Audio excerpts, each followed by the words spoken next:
ನಮಸ್ಕಾರ. ಕನ್ನಡ ನ್ಯೂಸ್ಗೆ ಸ್ವಾಗತ. ನಾನು ನಿಶ್ಮಾ ಇರ್ಷಾದ್. ವಿದ್ಯಾಕಾಶಿ ಧಾರವಾಡದಲ್ಲಿ ಇಡೀ ನಾಗರಿಕ ಸಮಾಜವೇ ಅಕ್ಷರಶಃ ಬೆಚ್ಚಿ ಬೀಳುವಂತಹ ಭೀಕರ ಘಟನೆಯೊಂದು ನಡೆದಿದೆ.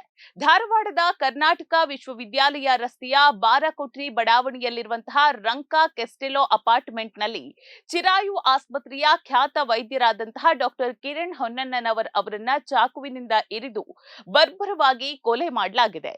ಈ ಘಟನೆಯು ಇಡೀ ನಗರದಲ್ಲಿ ತಲ್ಲಣ ಸೃಷ್ಟಿಸಿದ್ದು ಕೇವಲ ಹತ್ಯೆಯಷ್ಟೇ ಅಲ್ಲದೆ ಅವರ ಪುಟ್ಟ ಮಗನ ಮೇಲೆ ಕೂಡ ಪ್ರಾಣಾಂತಿಕ ದಾಳಿ ನಡೆಸಿರುವುದು ಸಾರ್ವಜನಿಕರಲ್ಲಿ ತೀವ್ರವಾದ ಆಕ್ರೋಶ ಹಾಗೂ ಆಘಾತವನ್ನ ಮೂಡಿದೆ. ಈ ಭೀಕರ ಹತ್ಯೆಯ ಹಿಂದೆ ಬೇರೆ ಯಾರು ಕೂಡ ಇರದೆ ಸ್ವತಃ ಡಾಕ್ಟರ್ ಕಿರಣ್ ಅವರ ಪತ್ನಿ ಡಾಕ್ಟರ್ ಪ್ರಿಯಾಂಕಾ ಅವರ ಮೇಲೆಯೇ ಬಲವಾದ ಶಂಕೆ ವ್ಯಕ್ತವಾಗಿದೆ. ಅಂದ್ರೆ ಕೌಟುಂಬಿಕ ಕಲಹ ಅಥವಾ ಯಾವುದೋ ಆಂತರಿಕ ಕಿರಿಕಿರಿ ಈ ದುರಂತಕ್ಕೆ ಕಾರಣ ಇರಬಹುದು ಅಂತ ಹೇಳಿ ಪ್ರಾಥಮಿಕವಾಗಿ ಅಂದಾಜಿಸಲಾಗಿದೆ. ಬುಧವಾರ ಇಡೀ ದಿನ ಈ ಫ್ಲಾಟ್ನ ಒಳಗೆ ನಡೆದಂತಹ ಒಂದು ಹೈಡ್ರಾಮಾ ಅತ್ಯಂತ ನಿಗೂಢವಾಗಿದ್ದು, ಪೊಲೀಸರು ಸದ್ಯ ಡಾಕ್ಟರ್ ಪ್ರಿಯಾಂಕಾ ಅವರನ್ನ ವಶಕ್ಕೆ ಪಡ್ಕೊಂಡು ತೀವ್ರವಾದಂತಹ ತನಿಖೆಯನ್ನ ಕೈಗೊಂಡಿದ್ದಾರೆ. ಇನ್ನು ಘಟನೆ ನಡೆದ ದಿನದಂದು ಡಾಕ್ಟರ್ ಕಿರಣ್ ಅವರು ಸಂಬಂಧಿಕರು ಪದೇ ಪದೇ ಅವರಿಗೆ ಫೋನ್ ಮಾಡೋದಕ್ಕೆ ಪ್ರಯತ್ನಿಸಿದ್ದಾರೆ. ಕಿರಣ್ನ ಸಂಬಂಧಿಕರು ಆದ್ರೆ ಫೋನ್ ಸ್ವೀಕರಿಸಿದ ಪತ್ನಿ ಪ್ರಿಯಾಂಕಾ ಪತಿ ವಿಶ್ರಾಂತಿ ಪಡೆಯುತ್ತಿದ್ದಾರೆ ಅಂತ ಹೇಳಿ ವಿಷಯವನ್ನ ಮುಚ್ಚಿಟ್ರು. ಕೆಲವೊಮ್ಮೆ ಅವರು ಹೊರಗಡೆ ಹೋಗಿದ್ದಾರೆ ಅಂತ ಸಹ ಹೇಳಿ ದಾರಿಯನ್ನ ತಪ್ಪಿಸುವ ಮಾತುಗಳನ್ನ ಕೂಡ ಇಲ್ಲಿ ಪ್ರಿಯಾಂಕಾ ಆಡಿದ್ದಾರೆ. ಆದ್ರೆ ಸಂಜೆವರೆಗೂ ಕೂಡ ಡಾಕ್ಟರ್ ಕಿರಣ್ ಫೋನ್ ಸಿಗದಿದ್ದಾಗ ಅನುಮಾನಗೊಂಡಂತಹ ಸಂಬಂಧಿಕರು ನೇರವಾಗಿ ಅಪಾರ್ಟ್ಮೆಂಟ್ಗೆ ಧಾವಿಸಿದಾಗ ಅಸಲಿ ಕರಾಳ ಸತ್ಯ ಇಲ್ಲಿ ಬೆಳಕಿಗೆ ಬಂದಿದೆ. ಸಂಬಂಧಿಕರು ಮನೆಗೆ ಬಂದು ಬಾಗಿಲು ತೆಗೆದು ನೋಡಿದಂತಹ ಸಂದರ್ಭದಲ್ಲಿ ಡಾಕ್ಟರ್ ಕಿರಣ್ ರಕ್ತದ ಮಡುವಿನಲ್ಲಿ ನಿರ್ಜೀವವಾಗಿ ಬಿದ್ದಿರೋದು ಕಂಡು ಬಂದಿದೆ. ನಿನ್ನೆ ರಾತ್ರಿಯೇ ಈ ಭೀಕರ ಹತ್ಯೆ ನಡೆದಿರುವಂತಹ ಸಾಧ್ಯತೆ ಇದೆ ಅಂತ ಹೇಳಲಾಗ್ತಾ ಇದೆ. ಅಪಾರ್ಟ್ಮೆಂಟ್ಗೆ ಬಿಗಿಯಾದ ಭದ್ರತೆ ಇರೋದ್ರಿಂದಾಗಿ ಹಾಗೂ ಘಟನೆ ನಡೆದ ಸಮಯದಲ್ಲಿ ಮನೆಯಲ್ಲಿ ಕೇವಲ ಮೂರು ಮಂದಿ ಇದ್ದಿದ್ರಿಂದಾಗಿ ಹೊರಗಿನಿಂದ ಯಾರೂ ಕೂಡ ಬಂದು ಕೊಲೆ ಮಾಡೋದಕ್ಕೆ ಇಲ್ಲಿ ಅವಕಾಶ ಇರೋದಿಲ್ಲ ಅಂತ ಹೇಳಿ ಪೊಲೀಸರು ಈಗ ಸದ್ಯಕ್ಕೆ ಸ್ಪಷ್ಟನೆಯನ್ನ ಕೊಟ್ಟಿದ್ದಾರೆ. ಪತಿಯನ್ನ ಒಂದು ಕೋಣೆಯಲ್ಲಿ ಕೊಂದ ಬಳಿಕ ಆರೋಪಿತ ಪತ್ನಿಯ ಕ್ರೌರ್ಯ ಅಲ್ಲಿಗೆ ನಿಲ್ಲೋದಿಲ್ಲ ನೋಡಿ. ಮತ್ತೊಂದು ಕೋಣೆಯಲ್ಲಿದ್ದಂತಹ ಅವರ 8 ವರ್ಷದ ಪುಟ್ಟ ಮಗ ನೇಹಿತ್ ಮೇಲೂ ಕೂಡ ಚಾಕುವಿನಿಂದ ಮನ ಬಂದಂತೆ ಇರಿದು ಕೊಲ್ಲೋದಕ್ಕೆ ಯತ್ನಿಸಲಾಗಿದೆ. ತನಿಖೆಯ ಪ್ರಾಥಮಿಕ ಮಾಹಿತಿಗಳ ಪ್ರಕಾರ ರಕ್ತದ ಮಡುವಿನಲ್ಲಿ ಮಗು ಉಸಿರಾಡೋದಕ್ಕೆ ಒದ್ದಾಡ್ತಾ ಇದ್ರೂ ಸಹ ಆಕೆ ಯಾವುದೇ ಆತಂಕ ಇಲ್ಲದೆ ನಿರ್ಲಜ್ಜವಾಗಿ ಮೊಬೈಲ್ ನೋಡ್ತಾ ಕುಳಿತಿದ್ಲು ಅನ್ನುವ ಆಘಾತಕಾರಿ ವಿಷಯ ನೆರೆಹೊರೆಯವರಿಂದ ಕೇಳಿ ಬಂದಿದೆ. ವಿಷಯ ತಿಳಿದಂತಹ ತಕ್ಷಣ ಸ್ಥಳಕ್ಕೆ ಧಾವಿಸಿದಂತಹ ಹುಬ್ಬಳ್ಳಿ ಧಾರವಾಡ ಪೊಲೀಸ್ ಆಯುಕ್ತರಾದ ಎನ್ ಶಶಿಕುಮಾರ್ ಅವರ ಸಮಯ ಪ್ರಜ್ಞೆಯಿಂದಾಗಿ ಇವತ್ತು ಒಂದು ಪುಟ್ಟ ಮಗುವಿನ ಜೀವ ಉಳಿದಿದೆ ಅಂತಾನೆ ಹೇಳ್ಬೋದು.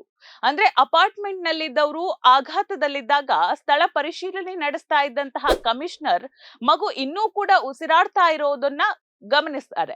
ತಕ್ಷಣ ಅದನ್ನ ಗಮನಿಸಿ ಅವರು ಒಂದು ಕ್ಷಣ ಕೂಡ ಅಲ್ಲಿ ತಡ ಮಾಡೋದಿಲ್ಲ. ಮಗುವನ್ನ ತಮ್ಮ ಕೈಗಳಲ್ಲೇ ಹೊತ್ತುಕೊಂಡು ಕೆಳಗ್ ಬಂದು ಪೊಲೀಸ್ ವಾಹನದ ಮೂಲಕ ಖಾಸಗಿ ಆಸ್ಪತ್ರೆಗೆ ಮಗುವನ್ನ ದಾಖಲಿಸ್ತಾರೆ. ಪೊಲೀಸರ ಈ ಸಮಯ ಪ್ರಜ್ಞೆಯಿಂದಾಗಿ ಬಾಲಕನಿಗೆ ಈಗ ಮರುಜೀವ ಸಿಕ್ಕಂತಾಗಿದೆ. ವೈದ್ಯರು ಬಾಲಕನನ್ನ ಪರಿಶೀಲಿಸಿದಾಗ ಆತನ ದೇಹದಲ್ಲಿ ಶುಗರ್ನ ಲೆವೆಲ್ ಕೂಡ ಅತ್ಯಂತ ತಳಮಟ್ಟಕ್ಕೆ ಕುಸಿದಿರೋದು ಕಂಡು ಬಂದಿದೆ. ತಕ್ಷಣವೇ ತೀವ್ರ ನಿಗಾ ಘಟಕದಲ್ಲಿ ಚಿಕಿತ್ಸೆಯನ್ನ ಕೂಡ ಮುಂದುವರಿಸಲಾಗಿದೆ. ಸದ್ಯ ಬಾಲಕ ನೇಹಿತ್ ಪ್ರಾಣಾಪಾಯದಿಂದ ಪಾರಾಗಿದ್ದಾನೆ ಅಂತ ಹೇಳಿ ವೈದ್ಯರು ತಿಳಿಸಿದ್ದಾರೆ. ಇನ್ನು ಈ ದಂಪತಿಗಳ ಹಿನ್ನೆಲೆಯನ್ನ ನಾವು ಕೆದಕ್ತಾ ಹೋದಾಗ ಹಲವು ಆಸಕ್ತಿದಾಯಕ ವಿಷಯಗಳು ಹೊರಬಂದಿದೆ.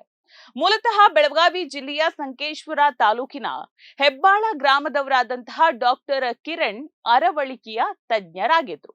ವಿಜಯಪುರ ಮೂಲದ ಪತ್ನಿ ಪ್ರಿಯಾಂಕಾ ನೇತ್ರ ತಜ್ಞೆ ಆಗಿದ್ರು. ಇಬ್ರು ಕೂಡ ಈ ಮುಂಚೆ ವಿಚ್ಛೇದನ ಪಡೆದವರಾಗಿದ್ರು. 9 ವರ್ಷಗಳ ಹಿಂದೆ ಮ್ಯಾಟ್ರಿಮೋನಿ ಆಪ್ ಮೂಲಕ ಇಬ್ರಿಗೂ ಕೂಡ ಪರಿಚಯವಾಗುತ್ತೆ. ಆ ಪರಿಚಯ ಪರಸ್ಪರ ಪ್ರೀತಿಯಾಗಿ ತಿರುಗಿ ಪ್ರೀತಿಸಿ ಇಬ್ರು 2ನೇ ಮದುವೆಯನ್ನ ಆಗಿದ್ರು. ಪತ್ನಿ ಪ್ರಿಯಾಂಕಾ ಶ್ರೀಮಂತ ಆರ್ಥಿಕ ಹಿನ್ನೆಲೆಯನ್ನ ಹೊಂದಿದ್ರೆ ಪತಿ ಕಿರಣ್ ಸಾಮಾನ್ಯ ವರ್ಗದ ಹಿನ್ನೆಲೆಯಿಂದ ಬಂದು ಸ್ವಂತ ಪರಿಶ್ರಮದಿಂದ ಮೇಲೆ ಬಂದವರಾಗಿದ್ರು. ಡಾಕ್ಟರ್ ಕಿರಣ್ ಸಾರ್ವಜನಿಕವಾಗಿ ಮತ್ತು ಬಡ ರೋಗಿಗಳ ಬಗ್ಗೆ ಅತಿಯಾದಂತಹ ಒಂದು ಕಾಳಜಿ ಹಾಗೂ ಒಳ್ಳೆಯ ಹೆಸರನ್ನ ಕೂಡ ಪಡೆದಂತಹ ವ್ಯಕ್ತಿಯಾಗಿದ್ರು. ಪ್ರಿಯಾಂಕಾ ವೈದ್ಯಕೀಯ ಪದವಿ ಪಡೆದಿದ್ರೂ ಸಹ ಪ್ರಾಕ್ಟೀಸ್ ಮಾಡದೆ ಮನೆಯಲ್ಲೇ ಇರ್ತಾ ಇದ್ರು. ಗಂಡ ಹೆಂಡತಿ ನಡುವಿನ ಈ ಮಾನಸಿಕ ಅಥವಾ ಆರ್ಥಿಕ ಭಿನ್ನಾಭಿಪ್ರಾಯಗಳೇ ಕೊಲೆಯಲ್ಲಿ ಅಂತ್ಯವಾಗಿರಬಹುದು ಅಂತ ಹೇಳಿ ಈಗ ಶಂಕಿಸಲಾಗ್ತಾ ಇದೆ. ಈ ಇಡೀ ದುರಂತದ ಕುರಿತು ಮಾಧ್ಯಮಗಳಿಗೆ ಹೇಳಿಕೆಯನ್ನ ನೀಡಿದಂತಹ ಹುಬ್ಬಳ್ಳಿ ಧಾರವಾಡ ಪೊಲೀಸ್ ಆಯುಕ್ತರಾದ ಎನ್.ಎಸ್. ಶಶಿಕುಮಾರ್ ಅವರು ಮೇಲ್ನೋಟಕ್ಕೆ ಇದೊಂದು ಕೌಟುಂಬಿಕ ಕಲಹ ಹಾಗೂ ಪತಿ ಪತ್ನಿಯ ನಡುವೆ ನಡೆದಂತಹ ಒಂದು ತೀವ್ರ ಸಂಘರ್ಷದಿಂದಾಗಿ ಸಂಭವಿಸಿದ ಘಟನೆಯಂತೆ ಕಂಡು ಬರ್ತಿದೆ ಅಂತ ಹೇಳಿದ್ದಾರೆ. ಹತ್ಯೆಯಾದ ಡಾಕ್ಟರ್ ಕಿರಣ್ ಅವರ ಕುಟುಂಬಸ್ಥರು ಕೂಡ ಮನೆಯಲ್ಲಿ ಬಹಳಷ್ಟು ಸಮಸ್ಯೆಗಳಿದ್ವು ಅಂತ ಕೂಡ ತಿಳಿಸಿದ್ರಂತೆ. ಪತ್ನಿಯೇ ಈ ಕೊಲೆ ಮಾಡಿದ್ದಾರೆ ಅಂತ ಹೇಳಿ ಕುಟುಂಬಸ್ಥರು ಕೂಡ ನೇರ ಆರೋಪವನ್ನ ಮಾಡ್ತಾ ಇದ್ದಾರೆ. ಸದ್ಯಕ್ಕೆ ಆರೋಪಿ ಪ್ರಿಯಾಂಕಾ ಅವರನ್ನ ವಶಕ್ಕೆ ಪಡೆಯಲಾಗಿದ್ದು, ಆಕೆ ಯಾವುದೋ ಔಷಧ ಸೇವಿಸಿ ತೀವ್ರ ಆಘಾತದಲ್ಲಿದ್ದ ಕಾರಣ ಸದ್ಯಕ್ಕೆ ವಿಚಿತ್ರವಾಗಿ ಹೇಳಿಕೆಯನ್ನ ಕೂಡ ಕೊಡ್ತಾ ಇದ್ದಾರಂತೆ. ಘಟನಾ ಸ್ಥಳದಲ್ಲಿ ಯಾವುದೇ ಹೊರಗಿನವರ ಪ್ರವೇಶಕ್ಕೆ ಅವಕಾಶ ಇಲ್ಲದಿರೋದು ಹಾಗೂ ಅಪಾರ್ಟ್ಮೆಂಟ್ನ ಸಿಸಿಟಿವಿ ದೃಶ್ಯಾವಳಿಗಳನ್ನ ಗಮನಿಸಿದಾಗ ತನಿಖೆಯಲ್ಲಿ ಯಾವುದೇ ಒಂದು ದೊಡ್ಡ ರೀತಿಯ ಕಾಂಪ್ಲಿಕೇಶನ್ಗಳು ಇಲ್ಲದಿರುವುದು ಸ್ಪಷ್ಟವಾಗಿದೆ. ಶೀಘ್ರದಲ್ಲೇ ಪೋಸ್ಟ್ ಮಾರ್ಟಂ ವರದಿ ಬಂದ ಬಳಿಕ ಹತ್ಯೆಯ ನಿಖರ ಸಮಯ ಮತ್ತು ಅಸಲಿ ಕಾರಣ ಸಂಪೂರ್ಣವಾಗಿ ಹೊರ ಬರಲಿದೆ ಅಂತ ಹೇಳಿ ಕಮಿಷನರ್ ತಿಳಿಸಿದ್ದಾರೆ.